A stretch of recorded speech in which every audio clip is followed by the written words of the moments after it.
This video is powered by the pros at Pascal Air Plumbing and Electric. Arkansas owned, Arkansas operated. GoPascal.com. Let's talk with Grant Hall. Speaking of kisses, Grant, who did you kiss on New Year's? Yeah, you probably should play the Black Eyed Peas, right? There we go. My humps, Get it my started? humps, my humps. Oh, that would be better. Or 1999, that always worked because that was that's like a New Year's song. We'll go with that with Prince. Just write that down for December 31st, okay?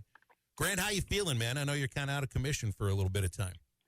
Yeah, I feel fine. I had a couple of days seeds of that my first official COVID. I was a little bit late to the party, but I've been feeling good the last week or so, and may not sound like it, but I want to ask you guys a question because I haven't got this answer to my satisfaction yet. The last play of the game between Michigan and Alabama, what was supposed to happen there? Matt, do you think, as a quarterback? The guard was coming back. They were either bringing the guard. I can't see it right now, but it's a counter. It's a counter play where they're kicking out that defensive end right there, and so he takes that counter step. They ran it a couple times.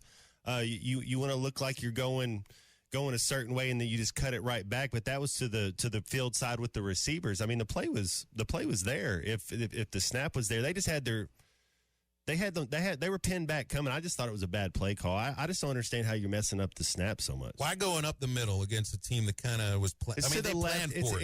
It was over the 4-hole or the 6-hole on the left. It's not really up the middle, but it's not a sweep outside. Mm-hmm. Yeah. Well, did Milroe change it a little bit after the bad snap, or did he go ahead and do what he was supposed to do? I just think he put his head down and ran at that point because what was in front of him, there was nowhere else to go. Well, and see what that bad snap, it kind of makes it be a delay to where it's almost like and it just kind of takes the timing off. Next thing you know, he's got his right guard at his knee when he takes the snap about half a second later. And everybody knows it's not a pass play. This is my point too. Like as soon as they see that, you see their ears are pinned back. Yeah, but Grant, that's a thing that really stood out when you went throughout the SEC season. The Alabama offense was built on Milroe's legs, opening some holes for running back here and there, and deep balls. And they just, I don't think Alabama could get open, and there just wasn't enough time for Milroe to throw. So, Michigan just kind of turned them into a one-trick pony. Yeah, Harbaugh said before the game in the interview there, but right before he said if ever a game was won up front, this might be the one. You're right. He said that at the very start, didn't he? Yeah, and the last play vindicated that, or kind of underlined that, I guess, after all the other plays. But there was a play earlier in the game when there was an uncalled, I thought, roughing the punter, or at least running into the punter, and I almost thought it was intentional by Michigan. That was a bad call. Yeah, he looked away as if, hey, I'm not really doing this.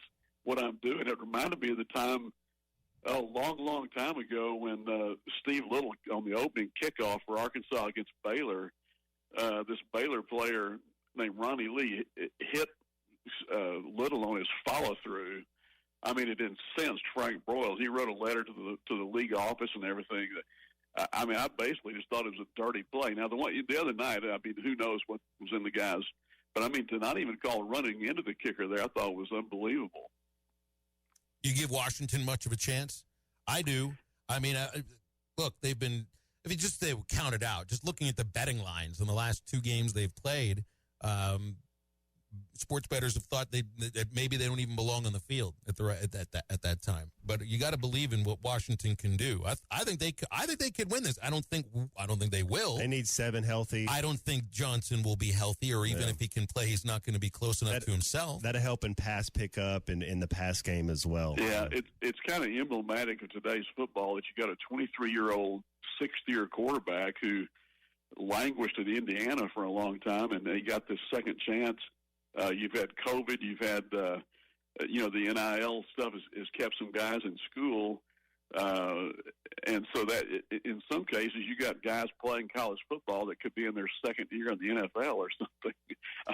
Look at KJ, who's going to embark on a new career at Central Florida now, in what'll be his, 6th year of college, I guess. and it's affected college football. It really has. I was looking at the quarterbacks last year because they had one main quarterback, and then they if injuries, another quarterback might have played a couple of snaps. And I was kind of looking at the numbers. I don't see any reason KJ doesn't have 3,000 yards passing, 500 yards rushing, and account for 30 touchdowns. I think he's going to go down there and show out. I think so. I think, Matt, this last year, I ran into him and his family 2 or 3 times after games. With the way I walk back to the parking lot, I go through past Walker Pavilion, where some of the players would be after the game, and he was there with his family. And several times he had ice on his knee. I don't think his knee was ever all that sound this last year, and I think he was overweight. And I think if Gus can get him down to his fighting weight of about 245, and if he can stay healthy, yeah, I would think he'd have a really good year next year. Where's Arkansas going defensively now? You got to rebuild linebacker, and I don't know if you have enough right there at that position. Losing Jaheim Thomas, we talked about it with Chuck yesterday, Grant, and I guess he was right when you look at the amount of snaps that he was on the field for the last 2-3 games. Maybe we should have seen this coming, but it came 2 days before the transfer portal closed. He was the team's leading tackler. You lose Chris Paul, 3 incoming freshman linebackers. You, at best, one of them can get on the field and help you this next year. I know they have Sorey from Georgia that you like, but I'm a little worried about linebacker right now. Yeah, that's definitely a concern. I think they've helped themselves in the offensive line, looks like, in the portal, and I guess it's never over.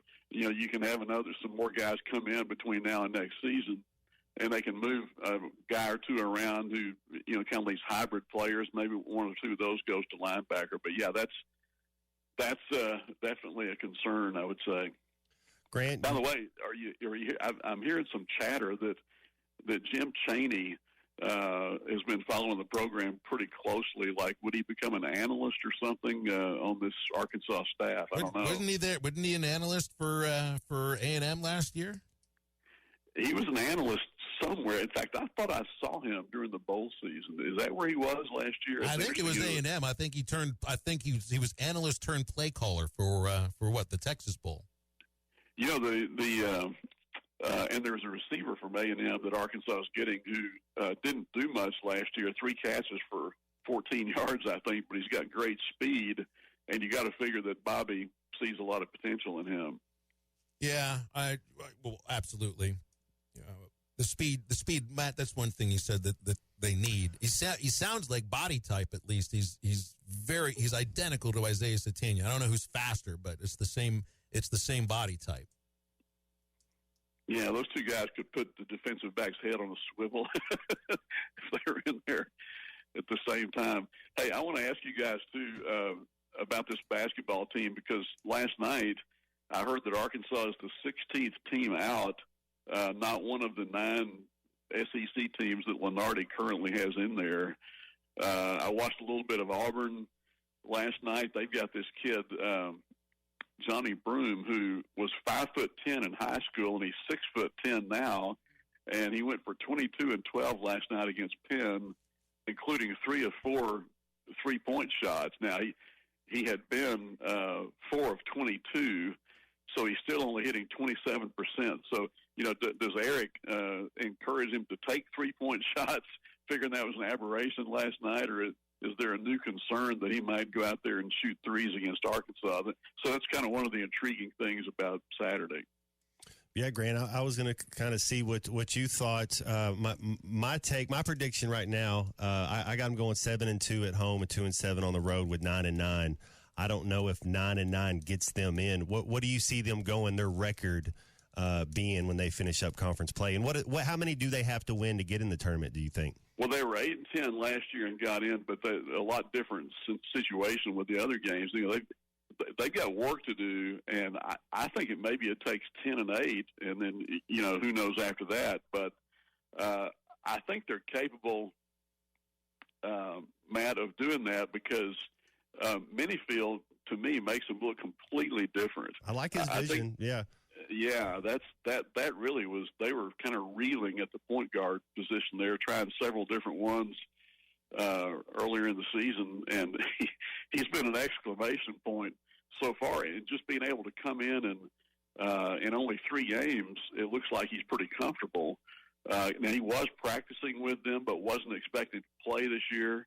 So it's kind of Eric he's still looking at rotations, but I like this team a lot better than I did before he got there.